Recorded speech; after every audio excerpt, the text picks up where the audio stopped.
On le craignait depuis vendredi, la mort du général Qassem Soleimani, numéro 2 iranien, sur ordre de Donald Trump, dans un raid américain à Bagdad, risque fort de mettre le feu aux poudres.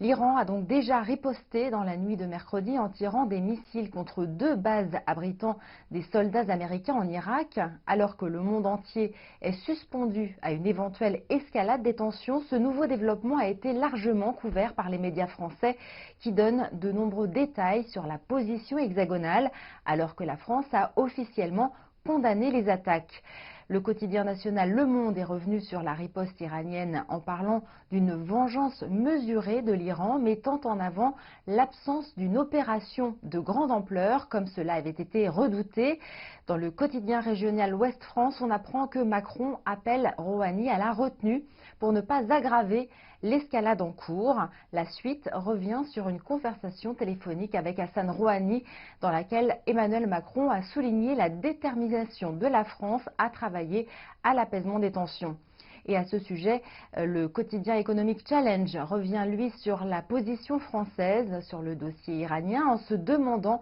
pourquoi Macron s'est aligné sur la politique de Trump. Le président français qui s'est activé en 2019 pour sauver l'accord sur le nucléaire iranien, dont les États-Unis se sont retirés en mai 2018, s'est toutefois montré pour le moins prudent ces derniers jours, se gardant de formuler la moindre critique à l'égard de l'administration américaine et concentrant ses mises en garde envers Téhéran, explique un chercheur interviewé dans cet article. Enfin, revenons pour terminer sur la réaction de l'OTAN qui avait déjà mis en garde contre une escalade des tensions et annoncé la suspension de ses activités en Irak pour des questions de sécurité plus tôt cette semaine. Son secrétaire général s'est exprimé à nouveau